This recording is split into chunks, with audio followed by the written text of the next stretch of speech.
New balls, please. New balls, please. New balls, please.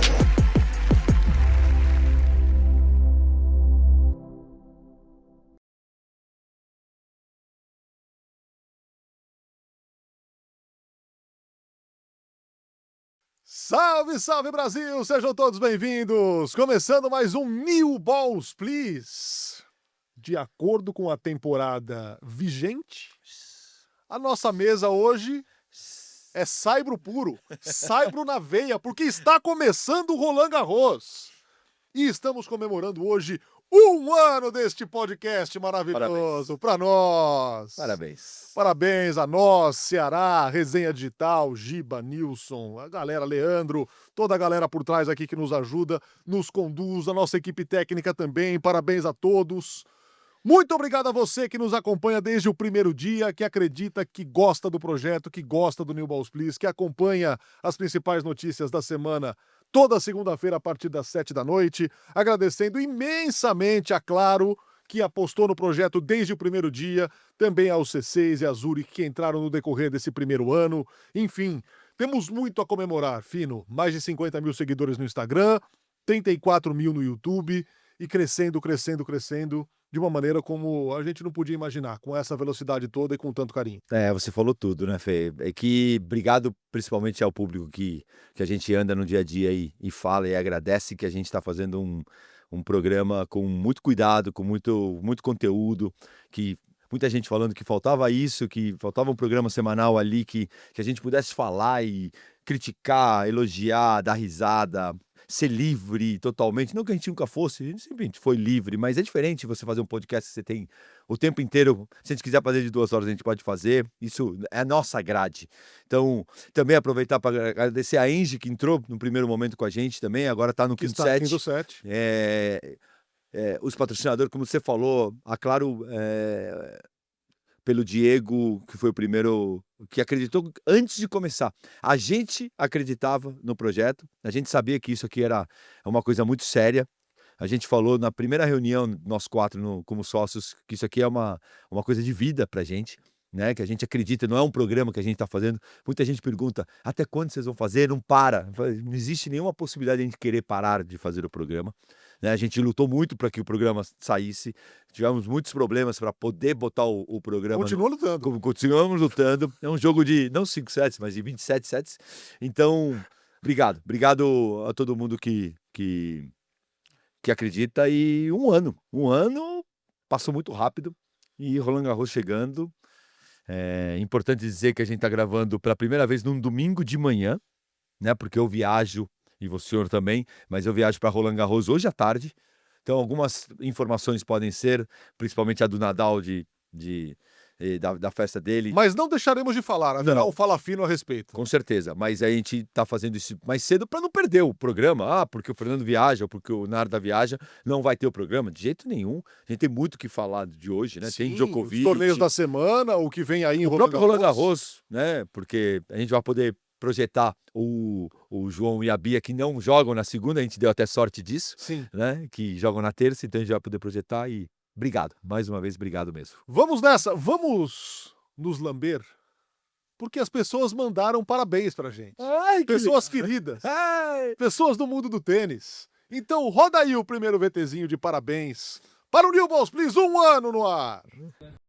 New Balls Please, 1 ano de programa. Desejo muitos anos ainda de vida para vocês, que vocês continuem desfrutando, falando de muito tênis, muito esporte, e eu vou estar sempre acompanhando. Tchau, tchau. 1 ano, parabéns. É muito bom ter um programa que aborda o tênis na sua essência, de forma autêntica, direta e sem enrolações. Um programa que faz elogios de forma equilibrada, sem exageros, mas que também é objetivo e firme nas críticas. O tênis brasileiro estava precisando de algo assim. Parabéns, Fino, parabéns, Narda, e pau na bola, sigam firme. New Balls, please. Parabéns pra você. Fala pessoal do New Balls Please, parabéns pelo primeiro ano, trabalho sensacional, tive a honra de poder estar participando aí de um dos podcasts e muito sucesso para o futuro. Abraço. Me lembro como se fosse ontem, da primeira ligação que meu tio me fez para contar sobre o projeto do New Balls e quando logo em seguida ele me convidou para fazer parte.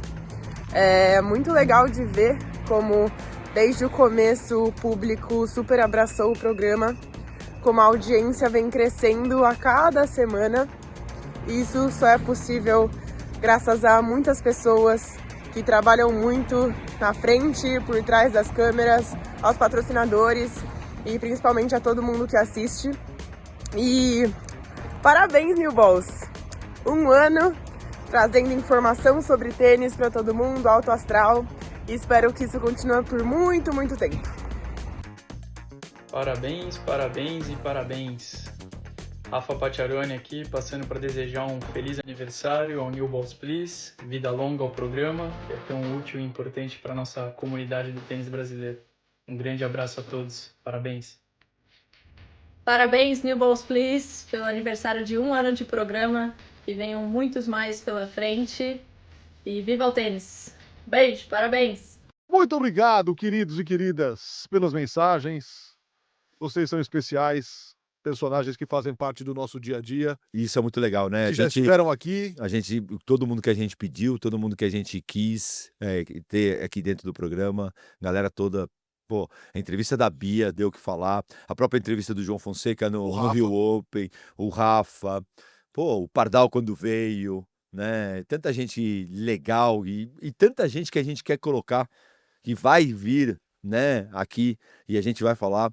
É muito, muito, muito, muito incrível o que a gente está passando. Bom, vamos começar repassando a última semana? Bora. Porque houve torneios no masculino e no feminino, começando pelo WTA 500 de Estrasburgo, com Bia Haddad Maia chegando à semifinal do torneio, perdendo apenas para Helena Rybakina, que se tornaria depois a campeã, contra, veja só, a Samsonova. Na semana passada, Por que eu não joguei na Mega vai ser Sena? campeão, Samsonova. Falei, não, quando ela começou a passar de fase, quarta de final, falei, não, isso não tá acontecendo. Semifinal, não é possível. Final, não, pera um pouquinho, o que é que está acontecendo aqui? Informações de bastidores. Meu Deus do céu, cara. Mas a Rybakina acabou campeã do torneio e venceu a Bia na semifinal. Você quer falar da semifinal exatamente ou quer falar da campanha? Porque a campanha já me chama a atenção. A primeira rodada, que seria mais tranquila, acabou sendo contra a Clara Towson, uma das ótimas jogadoras do circuito. Tem muito tênis. Depois, ela vence a Ashley Kluger e depois a Emma Navarro. E aqui sim, ela foi testada assim de várias maneiras.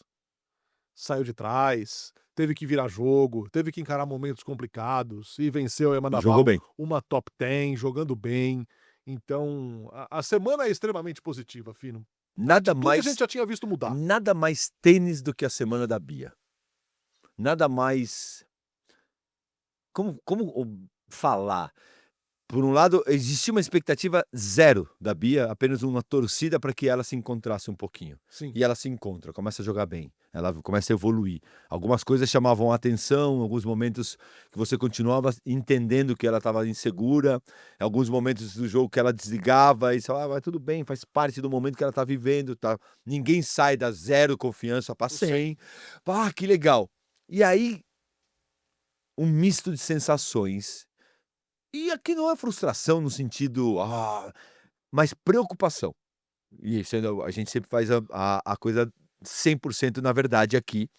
Eu amanhã estarei, né? Quando tiver o programa no ar, eu já estarei lá com eles. E vou cruzar com certeza o Pacciaroni, a Bia, todo mundo. E posso falar com muita tranquilidade. Eu saí de pô, que legal, para uma preocupação. Por quê? Digo, porque ela voltou a jogar muito bem. Mudou a maneira de jogar, foi um pouquinho mais para trás, um pouco mais paciente e mais lutadora. Para de ser pessimista. Não. Aí faz 2-0, Eu só tenho 15-40. um asterisco para fazer, mas vou te ouvir primeiro. 2-0, 15-40. E sabe o que me deixou um pouco preocupado? O empurrar o segundo saque. Esse é um ponto que tá me preocupando assim de maneira geral. Para mim não é o saque. Para mim é 2-0, 15-40. Salva o primeiro breakpoint, 30-40, erra o primeiro saque, ri daquela coisa de nervosismo, vai lá e saca assim, ó. Pum, e faz a dupla falta, pega na fita, acho que sai. Mas ela empurrou o saque. Ali me gelou, no sentido, voltou. E aí ela parte 6-2 jogando mal. ali, a partir daí. Então, quando a gente vê Roland Garros pela frente, você fica, qual é a Bia, como ela vai recuperar isso? O que ela vai levar para Roland Garros? Eu ganhei da Navarro, eu ganhei da Kruger, eu ganhei, ou ela vai trazer os 5, 6 Quantas games? vezes você acha que na cabeça de um tenista ou uma tenista que passam pelo momento que ela viveu, isso acontece pra cacete, Sim, certo? muito. Muito. Quantas vezes você acha que passa o filme na cabeça do tenista ou da tenista? Na hora de ganhar, principalmente. Cara, peraí, e agora? Eu vou ser a jogadora que até aqui jogou pau a pau com uma top 5 ou você é a jogadora que estava no fundo do poço até 2 semanas atrás? Por isso que não é um pessimismo, e sim uma preocupação. A minha preocupação é essa história de perder 6 games uma consecutivos coisa- num dia que você estava jogando bem. Tem uma coisa que eu aprendi com meu pai lá atrás, uma vez, numa conversa no restaurante América, na Shopping Iguatemi. Olha como a memória. Que meu pai falou uma frase maravilhosa, que eu estava numa fase muito ruim, e estava exatamente como está a Bia assim. E ele falou, existe uma coisa que se chama união dos tempos. E união dos tempos, ele aparece sempre nos momentos importantes. E aí é onde você vai precisar ser forte para você cortar essa linha. Porque quando você começar a sair do buraco, você vai unir os tempos, você vai lembrar do buraco que você estava. E ali você vai precisar se desamarrar. E eu acho que nesse primeiro momento, a Bia não conseguiu se desamarrar. No 2-0, ela voltou e pensou isso. E ela uniu os tempos do momento ruim. Por isso que eu falo, tomara que ela consiga entender que aquilo fico com o lado positivo e não fico com o lado negativo. Porque ela pode ficar com os 3 jogos e meio, ou ela pode ficar com o último set da Rybakina. E é isso que eu falo, minha preocupação. Tomara que ela chegue lá na primeira rodada, que é uma baita de uma primeira rodada, Sim. né? Ou em uma boa segunda rodada, vamos falar, e uma terceira rodada contra a Navarro. Então, a chave dela é muito boa. E isso ela não traga o nervosismo, porque ela voltou a jogar bem. Porque essa Bia que perdeu 6 games consecutivos pra Rybakina perde jogos que não tem que perder. Ela perde da Batista. Batiste. Ela perde. Com esse jogo que ela jogou, ela perde. Com que ela jogou com a Kruger, nem que foi contra a Navarro, que ela jogou muito melhor. Ela ganha fácil. Contra a Towson também, que não foi brilhante, mas foi Isso. competente. Ela foi ganha necessário fácil. para vencer A o primeira e a Mestreia. segunda rodada, ela ganha tranquilo. Ela vai parar ali para disputar com a Navarro na terceira rodada, sem nenhum tipo de problema. Então, vamos ver como ela chega. Agora, o jogo contra a Rybakina, e assim, é maluco, como você disse, preocupante que aconteça, beleza, se você tá jogando mal, se você tá jogando pro gasto, tá conseguindo disputar, mas tá jogando mal, é uma coisa. Mas quando você está jogando bem, que o primeiro set te escapa, cara, por nada. Primeiro set, o tie-break do primeiro set escapa por nada. No segundo, ela atropela. E no terceiro, abre 2-0, 15-40 para fazer 3. A Rybakina com cara de desespero. E você abre uma porta e depois você não fecha nunca mais. Isso pra mim é preocupante. Porque se você estivesse jogando mal e você fazer um set como ela acabou fazendo no terceiro, é uma coisa. Mas quando você tá bem e a coisa muda da água pro vinho, assim, num clique, Mas é muito louco. mas eu acho que o lado positivo de tudo isso aqui, e que ela sabe claramente, que isso é porque serve muito pro hard crítico. Não, hard crítico. Que o cara que fala que ela não joga. Sempre tem o cara e a menina Não, que. o pessoal do hate já tava formando uma filinha pra pedir desculpa ali, Isso. depois da vitória sobre a Navarro. Quando você faz isso, você mostra que tá claro. Pro Pacciarone, pra Bia, tá claro que é o problema mental ali. Mas tem muita gente que fala, não jogava tão bem. Você vê que ela, quando tá, a cabeça tá 70%, nem 100%, 60%, o nível de tênis dela é absurdo. E aí que as pessoas falam, mas o cara podia ser número 1 do mundo. Quando ela joga bem tênis, ela corre, ela se mexe melhor, ela mete bola, ela devolve saque pra caramba. O problema é o segundo saque. E o segundo saque que é mental. Quem joga tênis, nossos fãs, quem joga tênis, você joga tênis, sacar no 30-40 o segundo saque. É um osso de difícil. Porque você empurra saque. Por quê? Porque é mental. Porque você não sabe sacar? Não, é porque você sente a pressão. E é um fundamento que a gente viu apitar nos piores momentos, né? que a gente vê ela empurrar o saque. E nos melhores jogadores. E sim, também. Sabalenka, Goff. Goff, Djokovic. O segundo saque da Iga até hoje é um ponto Pronto, vulnerável do Pronto, a jogo gente dela. tá falando dos E melhores olha que a gente tá jogadores do falando. planeta. O Jaiminho Sims, a gente viu isso, pô, com o Jaime. Não, o Jaime joga tênis absurdo. Foi 30 do mundo. E ele teve o Coria. Coria fez final de Grand Slam. E tem uma hora que ele não consegue sacar. Sacar por baixo. Então, não é só da Bia, só o problema com ela. Estreia da Bia contra a Hailey Batiste, número 70 do ranking. Nesta terça-feira. Uma boa primeira rodada. Se mantiver a pegada do início do torneio lá em Estrasburgo, a Bia vai vencer com tranquilidade e passar de fase. É o que a gente torce para que aconteça. Mais sobre a Rybakina aqui. Venceu a Samsonova na decisão 2-1. 9º título da carreira, primeiro da temporada. E o primeiro desde aquela polêmica eterna, dessa situação que segue muito mal explicada com o treinador dela, Stefano Vukov. Que a gente não sabe se tá treinando ela, se não tá treinando ela por debaixo dos panos. Eu vi ela jogando melhor, mas muito longe ainda da Rybakina que a gente viu jogar. Ainda muito insegura, ainda muito... E você vê na insegurança, até na própria empunhadura do saque cada vez mais, né? Sempre ela ficou fazendo aquela coisa do saque dela. E ela tá ali, você vê que ela não tá jogando no automático. Mas tem um nível tão alto de tênis, um nível absurdo, que mesmo também ganhando confiança dentro do parâmetro com a Bia, ela também estava ali. E você viu que ela foi pro fundo do poço. Se fez 1-2-0, 15-40, é que a Bia realmente viu que ia ganhar. E ela travou.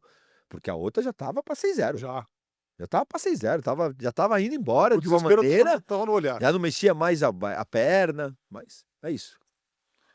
Nesse mesmo torneio, título para Luísa Stefani, jogando com a Timea Babos. Venceram Hanyu e Melikar Martinez no super tie-break, 10-7. Segundo título da dupla na temporada, 11º da carreira da Lu. E a 8ª final seguida vencida pela brasileira. Grande semana, grande título. Acabaram ganhando a semifinal por desistência, né? E as quartas também. WO nas quartas e na semi. Nas quartas e na semi. Tem que aproveitar, tem que aproveitar. É isso, a dupla é assim e tem que aproveitar e também perdeu um monte. Muito mais sujeito, né? Principalmente com essa história de jogador priorizar simples e coisas do tipo. Então.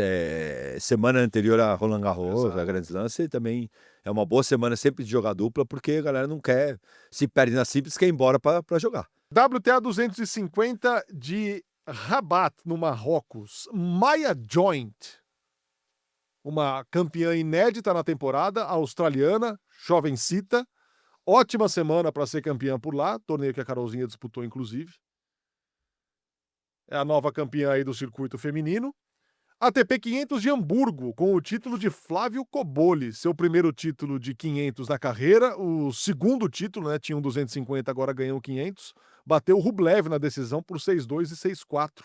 Sua 8ª vitória contra o top 20, vai alcançar o seu melhor ranking, 26º. 23 anos de idade. E toma italiano fazendo coisa grande no tênis nos últimos anos. Para mim não é nenhuma surpresa ele chegar bem, mas uma surpresa positiva ver o Rublev voltar a jogar bem.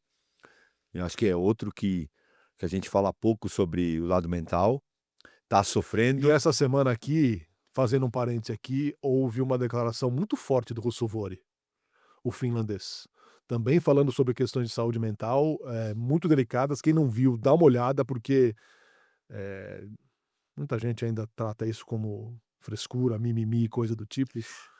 Você sabe que é uma coisa que eu estive pensando, eu acho que eu já falei um pouquinho aqui sobre isso, e eu acho que é super importante a gente falar, para as pessoas entenderem, até como um depoimento de um tenista. Eu acho que o tenista está preparado para ganhar e perder. A gente precisa dividir o problema mental, o problema de saúde mental, sobre vitória e derrota, e sobre pressão fora da quadra. O atleta, e às vezes as pessoas falam, por que ele está sentindo, mas ele deveria ser mais forte mentalmente. Eu acho que a vitória e a derrota, o perder 7-1 que o Brasil perdeu na Copa do Mundo, ele é uma facada com perder de 6-0, 6-0, que o tenista perde. O problema não é perder, porque isso você digere. E a gente está acostumado a um esporte que ganha e perde. E até perder muito, porque tem jogador que perde 15 primeiras rodadas seguidas. Né? O que o atleta não está acostumado, e o ser humano não está acostumado, é ser lacrado. É ser estourado numa internet. Porque aí você se sente vulnerável e injustiçado. E a pior coisa que eu posso fazer para uma pessoa que está trabalhando, que está xingando um atleta, é entrar no escritório dele, ele está indo lá todo dia, dando o seu melhor, e não o chefe chegar lá e cobrir e falar, ó, cara, não estou gostando do teu trabalho. Isso ele está acostumado. Porque ele sabe que o chefe dele, o presidente da empresa, é duro. E quer resultado. E a empresa precisa dar lucro. Isso todo mundo sabe. Quando você entrar Você sabe que na ESPN você precisa dar resultado, você precisa fazer uma coisa. Só que a gente não está acostumado ainda à mídia social. Ao cara que entra no teu Instagram lá dentro e te chama disso e daquilo. E que se juntam 500 caras, 1.000, 100 mil caras e mulheres e começam a te xingar e falar que isso é uma merda. Aí tá o problema. Aí tá o problema. O problema não tá da saúde mental, que a gente está errando. A saúde mental de um atleta, da Simone Biles. Você acha que a Simone Biles ela teve problema de saúde mental por causa de derrotas ou porque foi mal uma competição? Óbvio que não. É a pressão externa. E aí, com todo o respeito, não tem diferença nenhuma você ser atleta e você ser executivo, você ser jornalista, você ser médico, você ser o que for. Se o médico fizer uma besteira, ele vai ter uma dor absurda, mas ele sabe que, infelizmente, é do jogo. Ele é vulnerável. Lógico. Agora, se o mundo cair em cima dele, ele não vai conseguir fazer uma nova operação, uma cirurgia. Porque é o mundo que está apontando o dedo para ele. Agora, tem gente que acha que isso é normal. E não é normal. Essa semana teve quando a gente postou o resultado da Bia, a derrota para Rybakina na semifinal, teve um sujeito lá que falou: a gente cobra quando joga mal porque falta constância, tem que ser melhor toda semana. Falei, pera um pouquinho, você é sempre melhor no seu trabalho todo dia, assim? Todo dia você é melhor? Hoje melhor que amanhã melhor que ontem, depois de amanhã melhor que ontem. É isso mesmo? Não, óbvio que não. Óbvio que não. Óbvio que não. Eu estava fazendo uma entrevista, a gente É uma crueldade gigantesca isso, cara. É uma crueldade. Hoje eu estava fazendo uma entrevista e o próprio jornalista falou: não, o momento do João, a gente vai entrar no João, é um momento de baixa do João. Um momento de não tanto glamour da torcida. Porque pro atleta, ele perder pro Diminar, pro De Jong, é a coisa mais normal do mundo. Pra gente é normal. A gente sabe que isso é normal. O Guga ganhou 30 torneios na vida, jogou 500, 400. É normal perder. E é normal perder para cara que você não deveria perder. Está dentro do pacote. O que não é normal, hoje você sair na rua e você não conseguir ir jantar, e amanhã você sair na rua, o cara jogar ovo. E te chamar de loser, merdinha. Péssimo, é o que fizeram com a Bia. Isso não é normal. Por isso dá problema mental. Por isso a saúde mental não aguenta. Porque você não é Deus e você também não é um diabo. Exato. É a velha história de não se empolgar muito quando a fase é boa e não se entristecer muito quando a fase é ruim. Total. Porque ainda mais aqui, você vai do céu ao inferno em 1 minuto. Eu quero te fazer uma pergunta. Pergunte. Manda. Dura. Vou tomar outra água. Semana passada você veio aqui dizendo que o Zverev ia ser o bambambam de Roland Garros. Uhum. Que tal a eliminação dele na estreia de Hamburgo? Eu acho que ele tá numa péssima fase. E eu acho que a ficha dele tá caindo. Dessa vez ele atribuiu a um All-Star durante a madrugada. Sabe? Eu acho que a expectativa dele. Por que eu falei que ele fica mais perigoso em Roland Garros? Porque pela primeira vez ele vai entrar sem expectativa. O grande problema do Zverev é a expectativa. O Zverev tá jogando, esperando, ele joga todo dia esperando que ele vai ser campeão, Quando ele vai ser campeão de Grand Slam, quando ele vai ser número 1 do mundo, quando... E a pior coisa que o atleta faz é isso, porque ele não joga automático. E acho que a declaração que ele deu essa semana, ela é muito simbólica. Porque ele falou: "É óbvio que eu preferia não ter jogado numa era em que houve 3 malucos que dominaram completamente o circuito, ganharam todos os grandes lãs. Eu teria ganho os 2 pelo menos". É a coisa de você ser o goleiro reserva do Marcos, do Rogério Ceni, Exato, do Tafarel, sei lá, exato. e dos clubes, né, que foram cara, Tiveram grandes. por um lado você tem a oportunidade de estar com o melhor, pô, você aprende, você joga de vez em quando, mas por outro lado você não joga, né, você não ganha. É muito duro essa rivalidade que você quer ser o melhor contra os melhores, mas ao mesmo tempo você não tá conseguindo ganhar dos melhores, porque os caras são muito bons. Ainda lá em Hamburgo, enquanto Fernandos, nos sentimos representados por Fernando Romboli ao lado do Molteni. Derrota para os italianos Simone Bolelli e Andrea Vavassori apenas na decisão.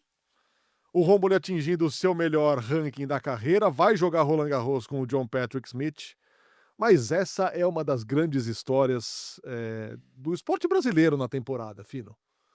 Porque é um cara que já tá mais pro fim da carreira do que pro começo, que quebrou muita pedra, cara. Muita Que pedra. quebrou muita pedra. Tirou leite de pedra até não poder mais. E agora alcança aí os seus melhores resultados, disputou a maior final da carreira. Mais uma semana espetacular. Então, hats off para Fernando Um bom Romboli. menino, o cara que trabalhador, tive mais próximo dele até no ano passado a gente treinou um dia no Rio Open, conversamos, batemos um papo bastante ali.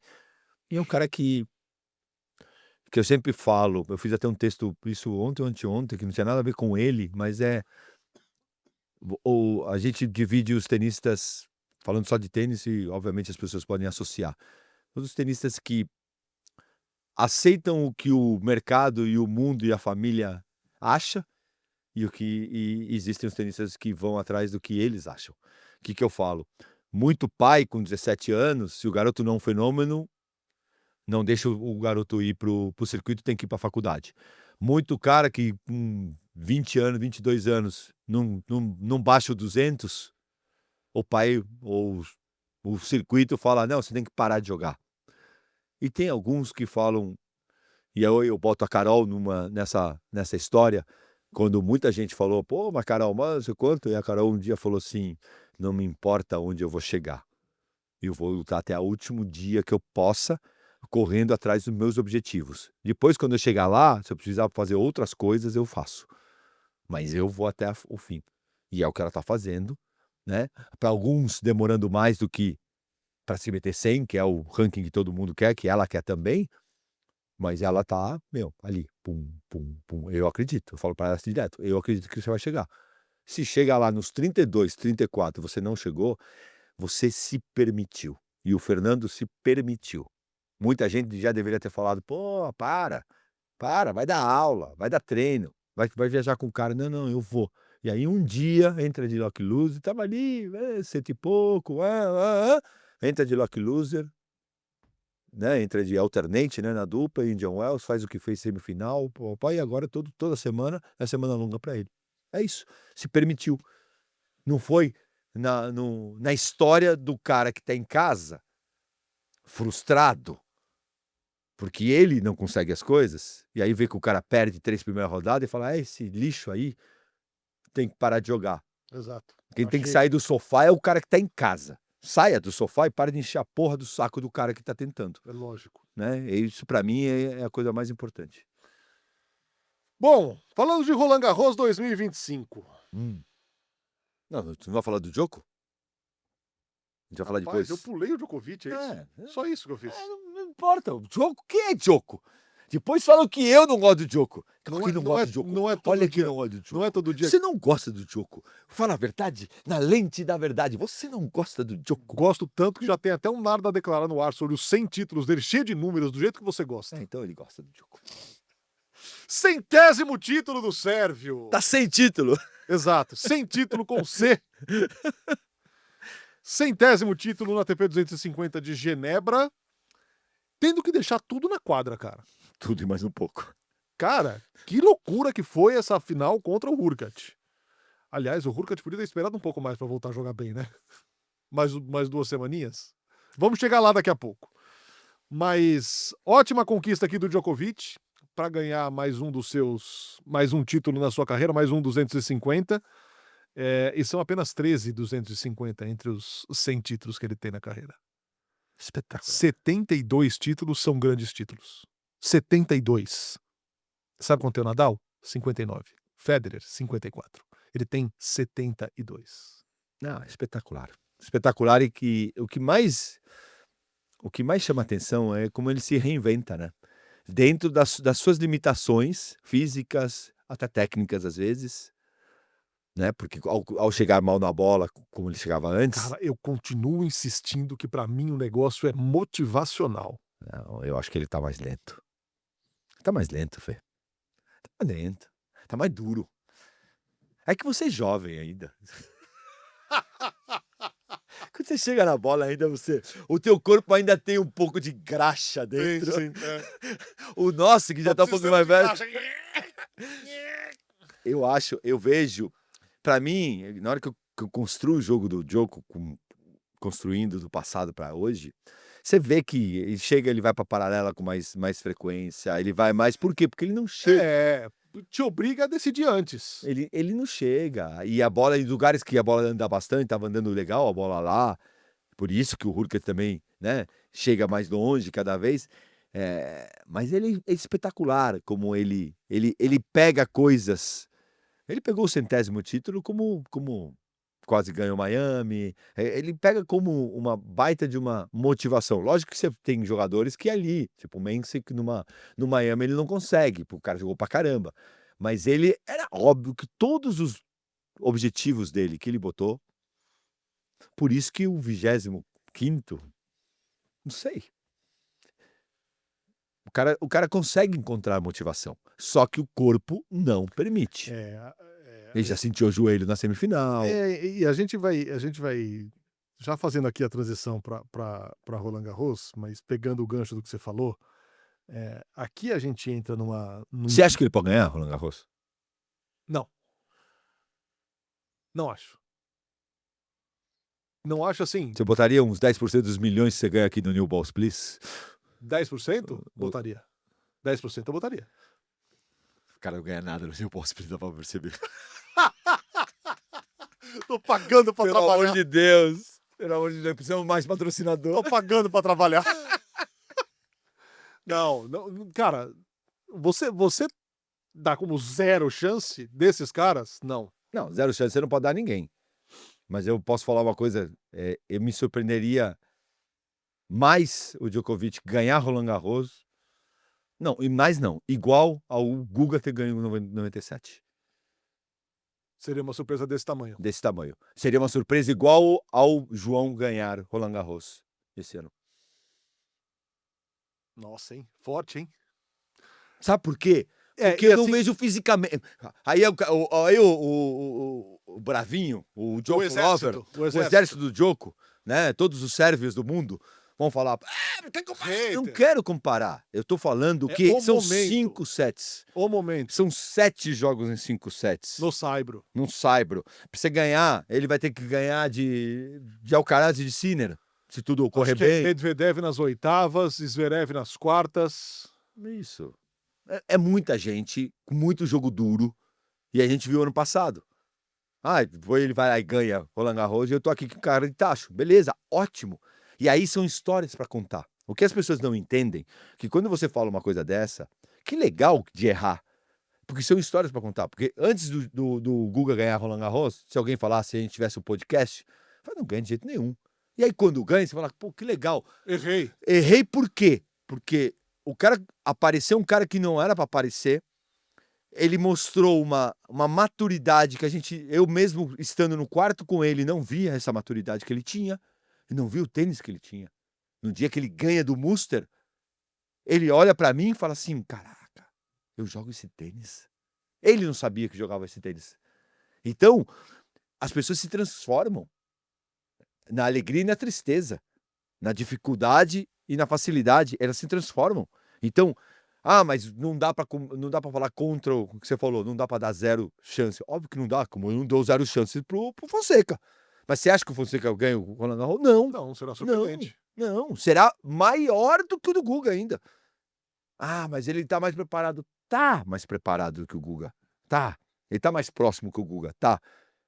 Só que hoje, olhando pra todo mundo que você vê, ele ganhar nas quartas de final do Sinner, ele ganhar do Draper na terceira, cara, vai me surpreender de uma forma que eu vou lá dar um beijo nele. Lógico. Se ele me deixar dar um beijo, né? É lógico. Não vai deixar, mas Você eu, vai estar lá, hein? eu vou- Cuidado.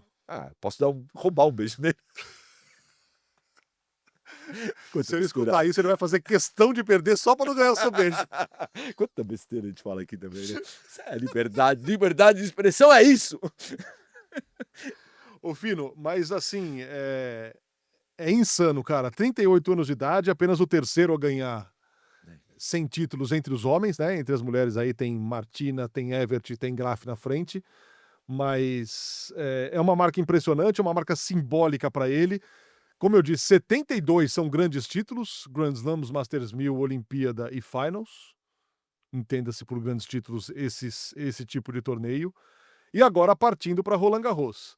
E aqui entra naquele dilema, porque dos jogadores em atividade, e isso é um massacre, né? Ele tem 100 títulos, depois quem tem mais tem 24, que é o Zverev. E ele sabe melhor que todo mundo nesse circuito como jogar jogos de 5 sets. Sim. Isso é, na parte mental, destrói. É tipo 100 a 24. Sim. Agora, a questão é o físico. De aguentar 7 jogos longos no saibro, que é mais pesado, é mais difícil você fazer ponto e coisa do tipo.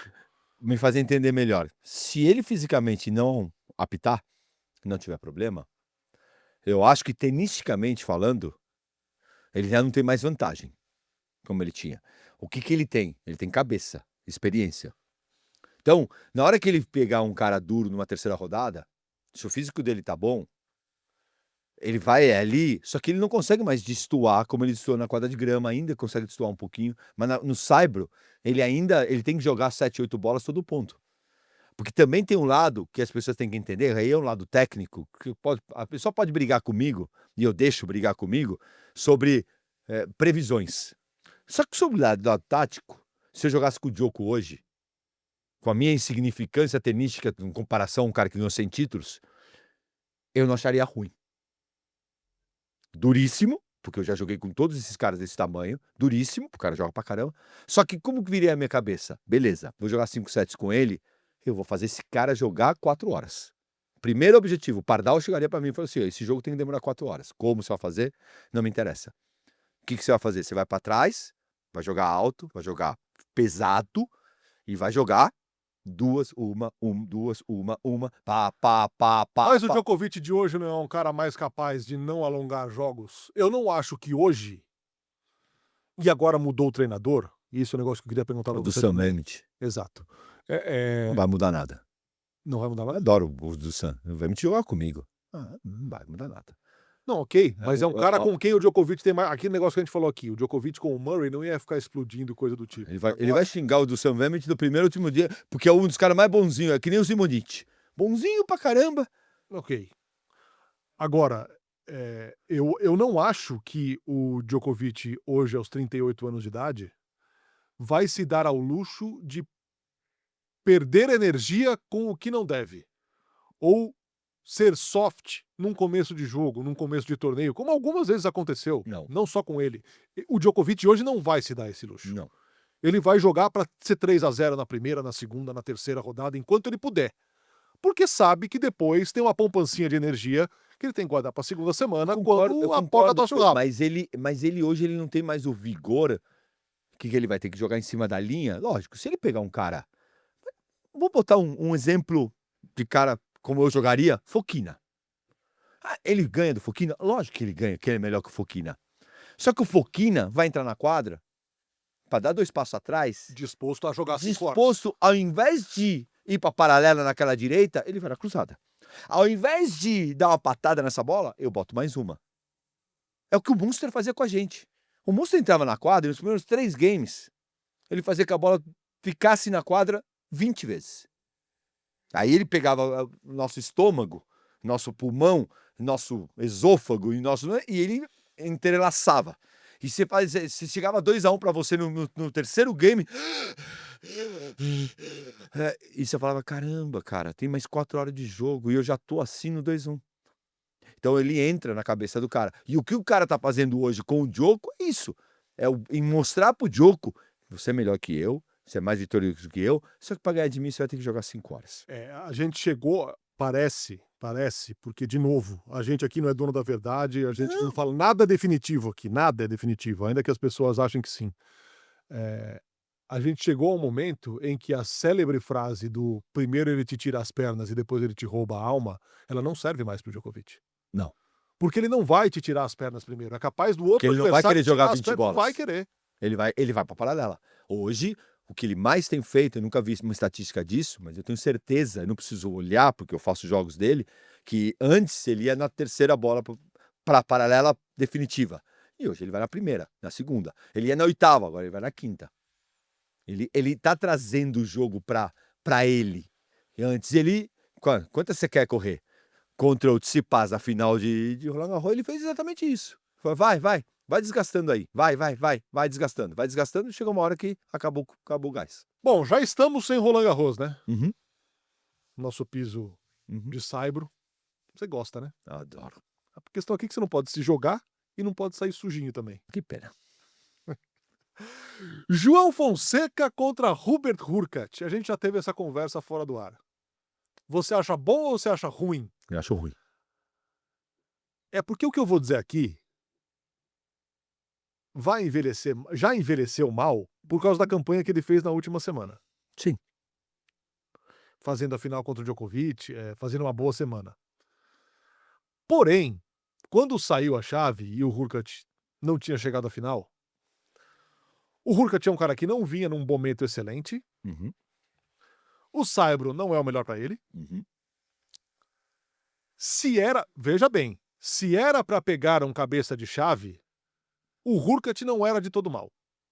Havia melhores cabeças de chave para pegar? Sim. Havia, obviamente, se pegar o quali, óbvio que era melhor. Você pegar, sei lá, o bonzinho. Sim. Ele pode pegar na segunda?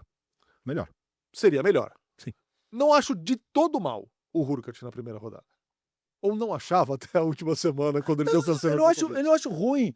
Eu não acho ruim o Hurkacz em nenhuma situação no saibro. Ruim. Né? Lógico, o que você falou, tem jogadores piores que o Hurkacz, lógico.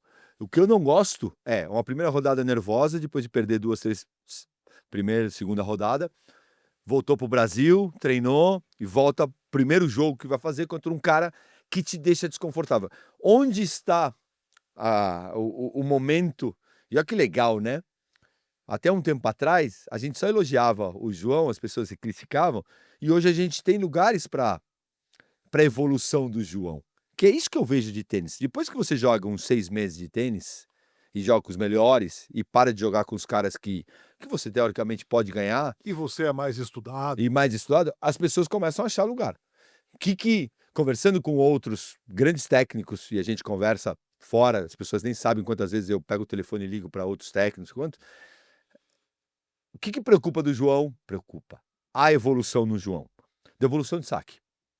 Ele ainda não se decidiu se ele vai fazer essa devolução mais girada e bem, ou vai dar uma pancada de devolução no corpo do cara e vai jogar como a Bia devolvia quando se meteu, rápida no meio, para depois começar a mandar. Ele tá no meio termo, principalmente com os caras que sacam bem, ele quer bater, só que a bola dele fica curta. Então o cara tá mandando no ponto primeiro que ele. O De Jong fez isso, o Draper fez isso, o próprio De Minaur fez isso, mesmo não sacando pra caramba, mas sacando muito diferente. Na primeira bola ele já atacava o João. E pareceu, e vem parecendo, que o João não gosta dessa primeira bola depois do saque ser atacado. Ele gosta de plantar e aí começar a mandar. Porque essa transição saque-jogo era um negócio muito complicado. E aqui eu vou trazer uma experiência de um prego de um tenista amador. Cara, o meu primeiro saque não tem 100 por hora, obviamente. Quando a devolução volta em cima do seu corpo, você não está pronto. Você imagina quando você saca inacreditáveis 220 por hora e a devolução vem no seu corpo. É isso. E o Hurkacz é um cara que devolve muito em cima da linha. E o cara que saca muito bem. Então, se essa devolução do João não andar, ele vai começar a ser mandado. E o Roland Garros, se não chover, é um lugar rápido. Se chover, ele fica lento. mas não fica como Monte Carlo. Não fica como Buenos Aires, como Rio. Então, onde eu não gosto do jogo? Na primeira coisa, o João não gosta de receber tanta paralela. Quando ele começa a mandar e começa a se perfilar de direita, ele tá mandando no ponto, ele joga pra caramba. Quando ele corre aqui de direita e cruzada, só que eu vejo ele dando essa direita cruzada e o Hurkacz, pum, pau na paralela. Porque ele tem esse timing. Pode ser que ele jogue muito mal e o João ganhe 6-2, 6-2, 6-2. Ótimo. Não, deleta tudo que eu falei. Mas se o jogo for um bom jogo dos dois jogando bem, a maneira é chata. Se você tivesse que apostar em alguém, você aposta em quem? Eu ainda aposto no João. Eu ainda acho que o João pode ganhar e eu acho que ele vai ganhar. Só que para isso ele tem que estar solto. Ele tem que estar leve. Se o jogo não for leve para o João, como não foi com o De Jong, que começou mal, como não foi com vários jogadores, aí o jogo é muito complicado. É muito complicado porque é um cara que joga assim o tempo inteiro. E é muito inteligente jogando. Você pode não gostar como ele joga, mas ele é muito inteligente. Tem um outro aspecto também. Você falou e com aqui... baita técnico, estudioso, Sim. Que é o Nicolás Massu. E essa é uma história, fazendo um parênteses aqui, voltando atrás, essa é a história do Djokovic, do Djokovic, Massu e Hurkacz é espetacular, né? Da coincidência. Você viu essa? Não. Primeiro título do Djokovic, Amersfoort, 2006, contra Nicolás Massu. 100º título do Djokovic, contra Hurkacz, treinado por Nicolás Massu. Maravilhoso. Espetacular, né? Agora, uma outra coisa me preocupa. Numa condição um pouco mais lenta, e a gente, pelo menos a previsão ali era de tempo mais pesado, mais úmido, para esse primeiro dia, não sei como vai estar na terça-feira, quando o João vai jogar. O Hurkacz é um cara que cobre muito bem a quadra. É um cara de muita envergadura. É difícil dar winner nele. Sim. Talvez o jogo exija do João um pouco mais de paciência, ainda que do outro lado haja um cara grandão, que na teoria não se mexe muito. Quando você entra para jogar contra caras como o Hurkacz, mesmo o João sendo protagonista, né, um cara que bate muito bem, você tem que jogar uma bola a mais. Voltamos ao ponto. As pessoas pensam diferente e não estou criticando ninguém, pelo amor de Deus. E também não estou me gabando porque eu fui tenista. É apenas, é o meu meio. É meu meio. Não, e é o meu meio. Então, quando eu vejo um jogo desse, eu me vejo jogando. Então, eu me vejo, mesmo sendo canhoto, mesmo não estou me comparando, eu apenas me coloco no meio. Quando você joga contra o Hurkacz, você pode entrar na quadra jogando pra caramba. 80% de índice de primeiro saque, devolvendo pra cacete e ganhar 6-2 e 6-3 os dois primeiros sets. Caramba! Mas quantas vezes acontece isso em Roland Garros numa primeira rodada? 1%? 5%? O que é um normal? 2-2, 3-3, 4-4, ganhei 6-3, perdi 6-4, jogo de 5-7, né? Vai ganhar 3-1, pode ganhar 3-0? Pode, mas aí, sai da quadra falando, nossa, que demais, não é normal, normal é duro, Roland Garros é duro, é drama. Então o que você entra na cabeça para jogar contra o Hurkacz? O que é o ganha-pão do Hurkacz? Até a quarta bola. O que é o ganha-pão do João? Além da quarta bola, mas eu mandando no ponto. Eu posso ganhar na primeira, eu posso ganhar na segunda, eu posso ganhar na terceira. Mas eu vou dar direita, esquerda na paralela e pá, winner. Diferente, como jogava o Fernando. Bota, o cara erra. Bota. Na nona, eu vou pro winner. Como jogava o Guga? 1, 2, esquerda na paralela, na quarta, não passava de quarto, 5. Cada um tem essa característica. Se você entrar na característica do Hurkacz, de querer ganhar na primeira, segunda, na terceira bola, você está jogando na quadra rápida contra o Hurkacz. O que o João não pode fazer. Mas essa, ao mesmo tempo, tem aquela história que a gente já falou daqui, da aceitação de nem sempre ser o protagonista do jogo. Porque o Hurkacz é o cara que vai te atacar primeiro. Sim. Vai buscar te atacar primeiro para dominar o ponto. Uhum. E isso aqui é um como processo de aceitação. Como você vai tirar ele do... Se o Hurkacz não errar tudo, o que pode acontecer, como que você vai tirar o Hurkacz de cima da linha? Na porrada? Enfia na porrada, ele vai fazer assim, que ele adora. Ele vai estar jogando indoor. Pá. Como que você tira? Você vai estar lá para trás e bum! Devolução para tentar tirar a bola da altura da cintura do... Ou abrir ângulo. Se a direita do João cruzada estiver funcionando, ele pode ganhar mais fácil. Para mim, o caminho do João é pela direita do Hurkacz. Direita com direita. Vamos brigar de direita com direita, queridão? Eu vou brigar com a esquerda na paralela? E qual é o caminho do Hurkacz? Atacar a direita e a bola do João ficar curta. E aí ele começar a mexer. Então, para mim, tá muito claro como vai ser o jogo. Vamos ver quem consegue dominar o jogo antes. Muito bem. Bom, a Bia já falamos aqui, a Batiste, né? Primeira rodada. O Thiago Monteiro joga neste domingo, mais uma vez, estamos gravando no domingo. Imagino eu que não tenha começado ainda o jogo do Thiago, vou até olhar aqui nesse momento. Já começou o jogo do Thiago contra o Kopriva, que tá sacando pro primeiro set. É uma primeira rodada boa pro Thiago, cara. É uma rodada que convida à vitória, só que o Thiago não vem no bom momento, isso é inegável. Tá prestes a perder o primeiro set aqui, a gente não 5-4? vai conseguir comentar 5-4. 5-4 e saque pro Kopriva, 0-15. Então vamos para a chave feminina. A essa altura aqui, a Sabalenka já amassou a Rakimova, 1-0. Eu achava que ia ser mais duro. Venceu muito fácil na estreia. Vitolina também? E o Svitolina também já venceu fácil. E eu tô curioso para ver a Iga, cara. Eu também. Cabeça de chave número 5, assim, Roland Garros, talvez é uma experiência que ela não vive há muito tempo, né? E com a declaração, né? Que tem que curtir mais. Que eu gostei. Mudou Gostei. a declaração. Gostei. Tenho que me perdoar mais, tenho que entender mais, estou me impressionando demais. Eu gostei também, mas é estranho para uma número 1 do mundo do tamanho dela. É difícil, né? Na hora que ela falou, eu fiquei pensando o Sampras falar isso, a Navratilova falar isso, a Steffi Graf falar isso. Não. Sabe quando não entrou? Você fala, beleza, ótimo. Se ela realmente acreditar nisso, eu acho lindo. Mas esses caras entendam bem. Tive a oportunidade de conviver muito com os número 1 do mundo, tirando um Guga, que é aquela coisa que eu falava que era egocêntrico por dentro e humilde por fora. Tirando ele, tirando Muster, egocêntrico por dentro, por fora, pelo lado, por carta, por e-mail e por tambora. Hewitt, egocêntrico por dentro, por fora. Marcelo Rios. Egocêntrico por dentro, por fora. Sampras, também. Tipo, você falava, mas eu acho que eu vou ganhar de você. Não ganha, tá maluco? Não ganha, mas eu vou ganhar de você, não sabe? Cala a boca, eu ganho de você. Sabe, um cara que não vai... Olha, aquele discurso humilde não existe pra esses caras. Tirando um ou outro cara. Moia, um cara um pouco mais humilde, bastante mais humilde. O próprio Guga, mas, desculpa. Me chama a atenção. E o fake news do Moia com o Sinner, hein, cara? Maravilhoso. Quanta gente entrou, hein? Nós, inclusive. Mas eu acho, eu vou tirar limpo, porque eu tenho proximidades ali.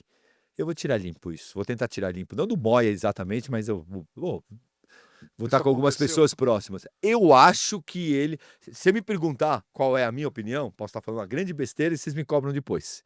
Para mim, existe a conversa e se bobear, existe até... Tem uma fechado. fumacinha. Não. Para mim, pode até ter fechado.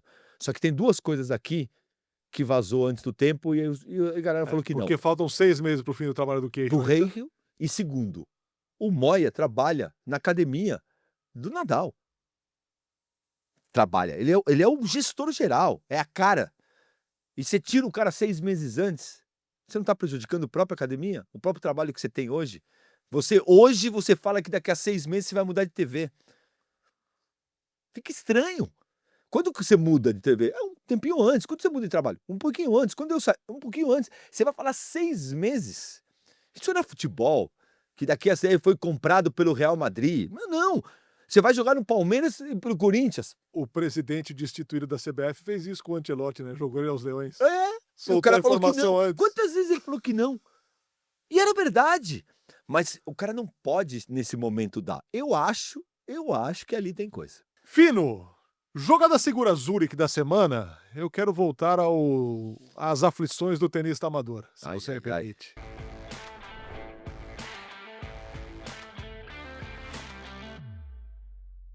Um parêntese aqui no tênis sério para o tênis não tão sério. Ele deve ter perdido. o Mas jogo. essa é a aflição, essa deve ser a aflição de muita gente. Por que diabos, na vida do tenista amador, tem um dia que um fundamento não aparece? Hoje, direita tá queimando, a esquerda tá uma beleza. Puta, subiu pra rede, erra voleio, de direita, de esquerda, erra tudo, tudo. Amanhã, o voleio tá uma maravilha. Só que você não bota uma direita na quadra. No dia seguinte, tudo tá perfeito. Aí, pra começar o jogo, você tem que sacar. Você tá cagado no saque. Por que é que na vida do tenista amador, todo dia tem um elemento que não aparece pro jogo? Porque, na verdade, em todo tenista, um dia esse elemento, ele não funciona a maneira como você gostaria. Se você pegar qualquer jogador, ele vai sentir um golpe mais do que o outro. Logicamente, a gente tá falando do tenista amador que aparece pra caramba, contra o tenista profissional que aparece menos. Só que a diferença entre o tenista profissional e o tenista amador é que o tenista profissional ganha com o que tem. E joga, se eu não tô olhando bem, eu não subo. E defino mais a bola que sobra. Se eu tô sacando mal, eu boto mais primeiro saque. Se tá ruim a esquerda, eu fujo. Ou jogo taticamente. O tenista amador, ele não consegue fazer Você isso. tem o recurso pra Você tem um recurso ludibriar esse... e você não quer brigar contra isso, porque o teu objetivo, o que é? Ganhar. E você precisa ganhar. E você vai fazer o que for preciso para ganhar. Então, se eu precisar ganhar sem bater nenhuma esquerda no jogo, eu não vou bater nenhuma esquerda. Eu vou fugir da devolução do primeiro saque e vou fugir. Porque a esquerda tá ruim. E quando vier, eu vou só colocar ali, porque Então, o tenista amador, ele é mais egocêntrico. Tipo, você falou, mas eu não vou na voleio, eu errei 10 voleio. E quantas vezes subiu? 20? Por que você subiu 20? Você não precisava ter subido. Mas, pô, que vergonha, não acertei o voleio. E aí, qual é o problema? Aceita que dói menos. Aceita que dói menos. Aceita que você quer ganhar. E joga de uma outra forma. Existem 1000 maneiras de jogar tênis. Encontre a maneira que hoje o teu tênis está te permitindo. Hoje eu não consigo definir, eu não consigo. Quantas vezes, Fê, minha direita, eu não tenho nada para falar contra o meu forehand. Tinha muitas vezes que minha paralela de direita não aparecia. Não aparecia. Quando eu batia, ela ficava no meio, e quando eu tentava a linha, eu errava. O que eu fazia? Cruzada. 99% das bolas cruzada. E vamos remar. Aí jogava alta, jogava para cima, para baixo.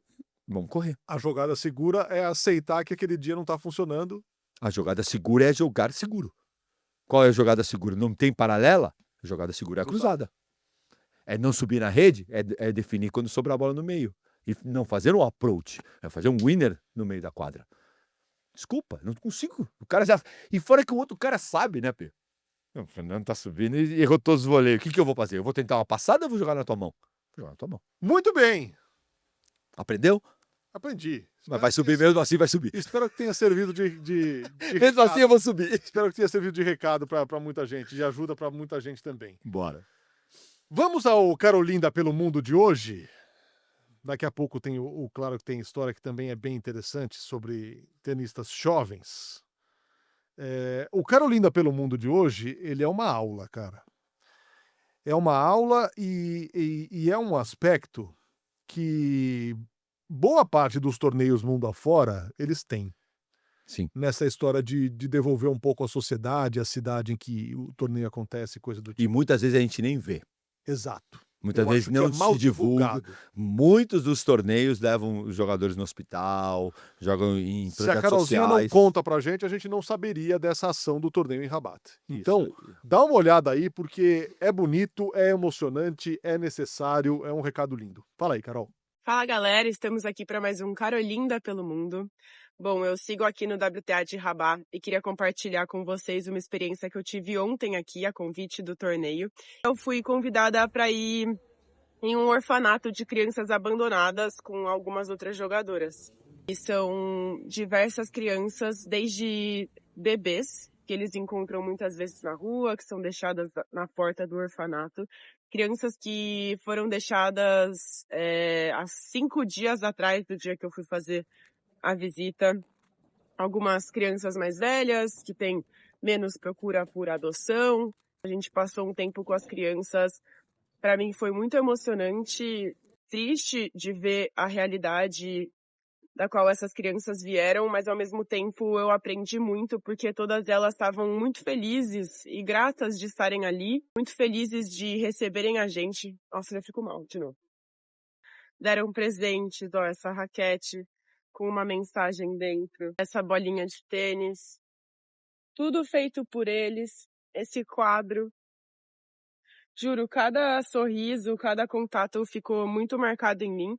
Vim pro torneio com a ilusão de jogar um torneio maior, pude jogar contra uma top 100, que era uma coisa que eu queria há algum tempo. E eu trouxe pra cá também, pra essa gira, o objetivo de ganhar de uma top 100, que é uma coisa que eu nunca fiz. Fiquei bem chateada com a minha derrota da última rodada do quali.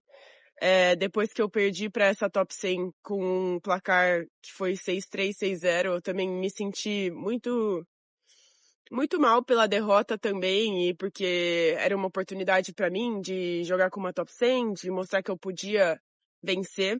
Eu fiquei, sei lá, emburrada, triste mesmo, brava.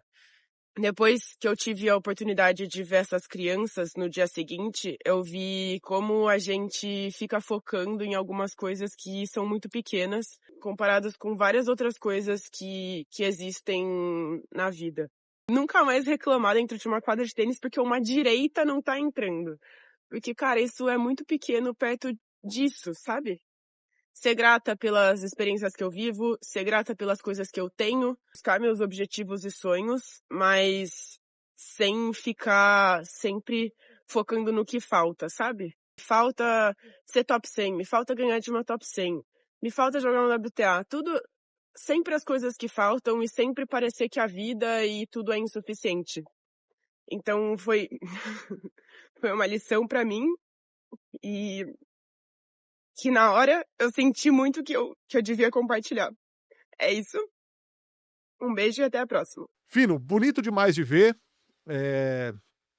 A gente vê isso muito divulgado nas ligas americanas. As ligas americanas fazem isso, né? De colocar, tem lá, por exemplo, o NBA Cares, que mostra os atletas em entidades de auxílio, a cura contra o câncer, a crianças desamparadas, enfim. Mas muito bonito isso. O Rio Open tem um trabalho muito legal nesse sentido também, né? Que era na Rocinha, agora mudou de lugar. Então, é muito bonito de ver e é muito legal quando o tenista abraça.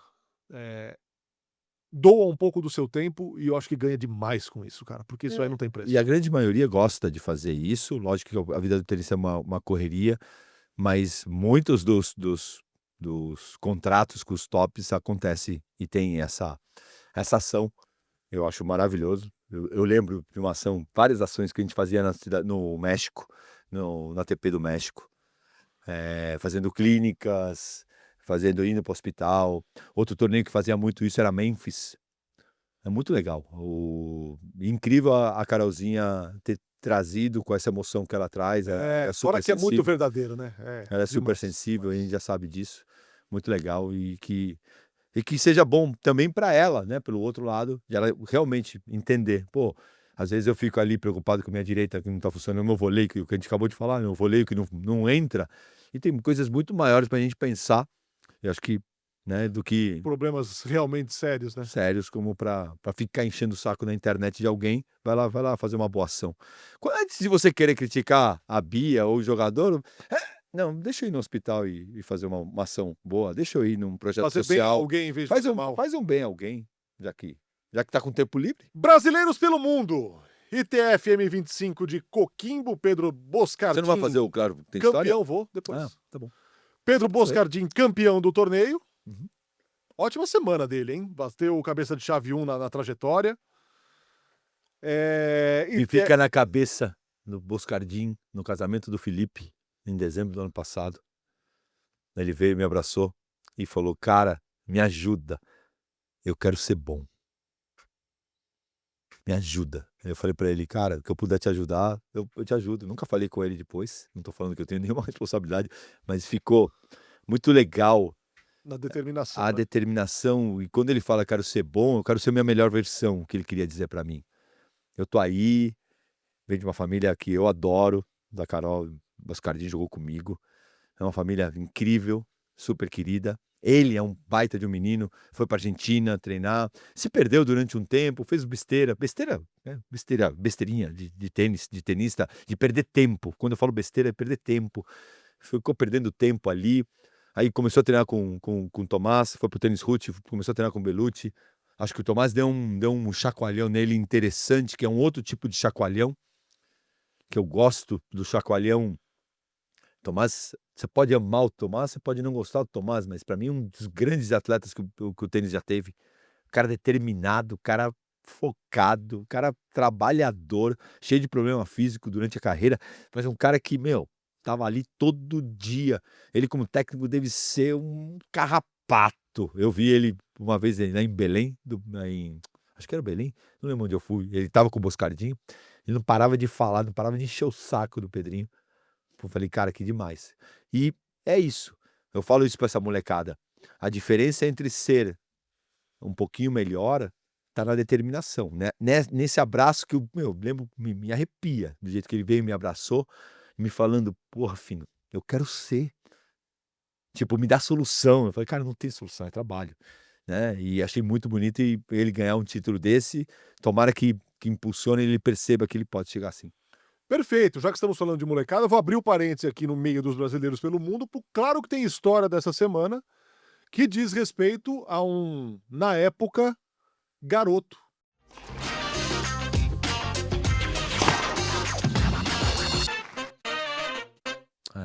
Perto de um grande torneio. Tenho certeza que ele vai lembrar o Simoni, o Alê, que eu tenho muito carinho por ele. Hoje trabalha com tênis, dá aula, dá treino. E ele estava em Roland Garros, e a gente ficava num hotel que chamava Califórnia, na Rua de Berry, ali colado na Champs-Élysées. E ficavam os espanhóis ali, ficava o Moya, ficava o Vicente, o Fernando Vicente, ficava o Corretia, a maioria ficava Higgins, ficava a Serena Williams. Tinha várias histórias ali engraçadas que a gente tinha. E um dia saindo para jantar, eu tava com o Alê, a gente tinha combinado, acho que o Pardal ia comer em outro lugar, e eu desço com o Alê para comer, a gente marca, e quando chega lá embaixo, é uma coisa que acontecia muito no circuito da gente, que onde vocês vão jantar? Aparece o Moya perguntando, fala, Fino, tudo bem? Vocês vão jantar por aqui? Eu falei, vamos jantar aqui na Champs-Élysées. Tinha um Hard Rock Café, nem sei se tem ainda. Não vou ver se tem o Hard Rock Café agora. Tem o Hard Rock Café, a gente vai comer no Hard Rock. Que legal, posso ir com vocês? Porra, melhor do mundo, né? Cara, Moya, vai perguntar se pode jantar com a gente. Aí eu falei pra Ale, vai o Moya, o Carlito vai comer com a gente. Pô, que legal. Pô, sentamos pra comer, começamos a comer, normal. Pedimos nossa comida, nossa bebida, come, começa a conversar, bate aqui, bate papo ali. Ele super generoso, eu vejo ele super aberto, ali faz umas perguntas para ele, não sei quanto, e de repente acaba a comida, a gente continua conversando, batendo papo. Aí ele olha para mim, chega perto de mim, olha ali, eu aqui, o Moya do meu lado. Ele chega no meu ouvido e fala assim, que hora você vai? Que horas ele vai embora? Eu falei, cara, o que será que o Alê fez, né, meu? Pô, será que o Alê falou alguma besteira? Não sei quanto. Eu falei, mas não, se liga, você vai já? Aí eu chego pro Alê, Júnior, né? Ô, Júnior, vai, tá Tá na tarde, sua hora. tá tarde, vai dormir. O Alê olhou pra mim, deixa que eu pago a conta, deixa comigo, eu pago.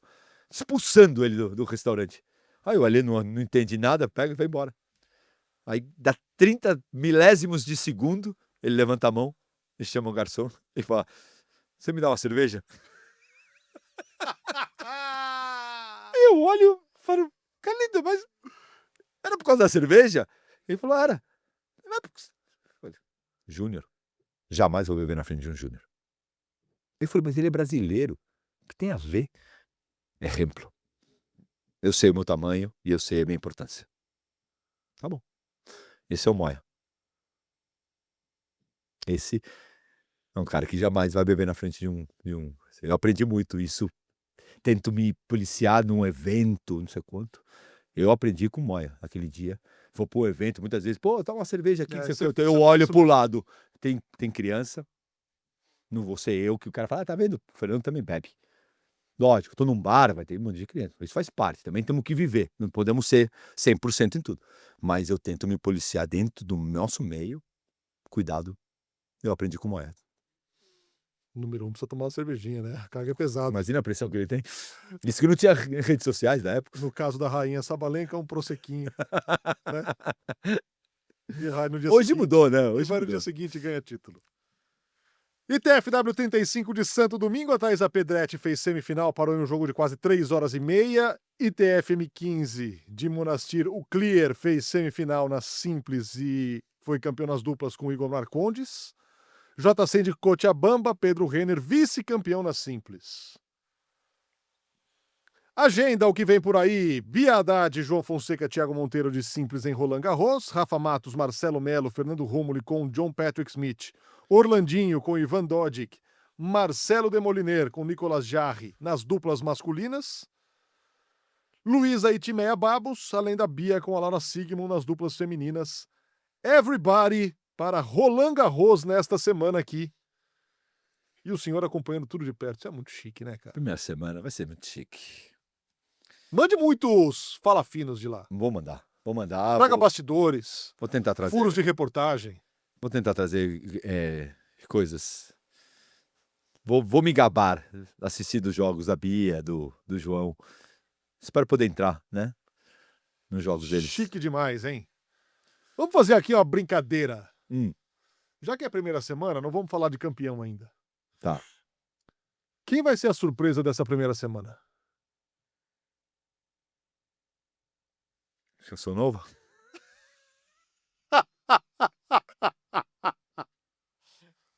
Tô bom Toda nisso. semana, toda semana agora. Tô bom nisso, hein? Toda semana agora. Na primeira semana, eu acho que um cara que vai jogar muito bem tênis, que pode é o Cobolli. Tá embaladaço. Não só pelo 500, mas e outro que eu gosto, eu não vi a chave agora, vai me escapar, o Nardi. Mas ele joga contra o Sinner. Bom, de repente fazer 5-7 com o cara já é um grande resultado. Mas o Nardi é outro que pra mim é perigoso. Eu vou... Cara, eu ia colocar um nome aqui que eu achei que podia ser perigoso, mas já perdeu. Só de eu pensar nele, ele já perdeu. Quem era? O Zizu Bergs. Maravilhoso. Tomou 3-1 do Petit Ricard. Sabe um negócio legal que eu achei legal da última semana? O Bautista Agut, cara. Sabe um cara que eu vi a chave, agora vai escapar a chave, teria que ver de novo, que eu vi a chave e falei, Começana. Será? O Começana tem uma chave, a gente vai falando, eu vou tentar pegar aqui. O Nardi pega o Marochan na primeira rodada. Duríssimo. Eu vou ver aqui. Tem eu vi o Começana. Vou tentar achar o Começana. E o Juan Macerúndulo fazendo 1-0 no Mikkelsen, hein? Esse é o cabeça de chave que eu queria pro João. Mas isso é bom. No Saibro, Uhum. me gostaria bastante.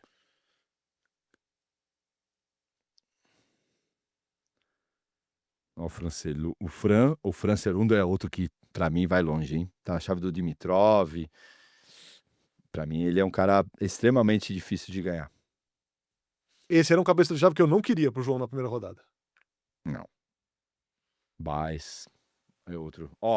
Começando Começando a primeira rodada, Carreño Busta, duro. Segunda rodada, Tiafoe. Terceira rodada, Korda. Duro, óbvio que estão todos duros, né? O Korda tá com o Darderi, com o Brooksby, mas é um cara que pra mim, eu tinha visto a chave, eu falei, a chave que eu gostaria de ter caído, sabe aquela coisa de pega um Carreño Busta já um pouco mais velho, duro, que dá pra ganhar, e pega um Tiafoe que vem numa fase bem ruim. Complicada. Eu acho que o Tiafoe tem cara de uma decepção da primeira semana. Também acho. Já ano passado eu vi ele em loco ali, já não gostei nada do que... Joga sem paciência no Saibro. Não quer sujar meia. Tem um monte de americano ali que não quer sujar meia. Quer sair tipo o Federer da quadra, mas desculpa, falta talento pra isso. Acho que vai flutuar na quadra, mas não flutua. Bom, na semana que vem vocês nos cobrem. Estaremos aqui para mais um New Balls Please, completando um ano. Mais uma vez, parabéns para todo o nosso time aqui, a galera que nos ajuda a colocar esse programa no ar todas as semanas a partir de 7 da noite. Mauro, que está de férias. Mauro. Flanando pela Itália. Que maravilha. Verona. Um bom vivan. Que coisa linda. Né? Você que irá também. Olha que coisa Parabéns. linda. Ah, que fofo. Olha, que coisa mais linda. Olha o bolinho de um ano. Muito bem, muito Parabéns, obrigado. hein? Muito bem. Parabéns a New todos. Balls, New Balls. Parabéns aos amigos. Um grande abraço, Felipe também, nossa nova... A cara do New Balls. Corta aí o primeiro pedaço e faz um pedido. Para que o New Ball seja diário. Baixo pra cima ou pra cima ou pra baixo? Ah, tanto faz, cara. Mais muitos anos de New Balls, please. Pra que a galera continue nos cornetando. Isso. Muito obrigado. É uma chama que não se apaga, veja. É isso, que coisa linda. Com direita ainda eu corto. Sou ótimo com a direita. Espetacular, hein? Com a direita. Você é tipo Nadal? Só joga de esquerda e é destra, é isso? Ó. Esse é pra você. Primeiro pedaço pra mim? Muito bom. Lógico, você merece o Você é primeiro muito pedaço. Obrigado, gente, pela companhia. Semana que vem tem mais um New Balls Please, falando de Roland Garros, na metade do caminho já, e com informações privilegiadas do cidadão. É a cereja do bolo. Tchau, gente. Boa semana pra todo mundo e até o Vai próximo. embora que não vai ter 2 anos. Impossível ter 2 anos de New Balls depois dessa. Tchau. New Balls, please. New Balls, please.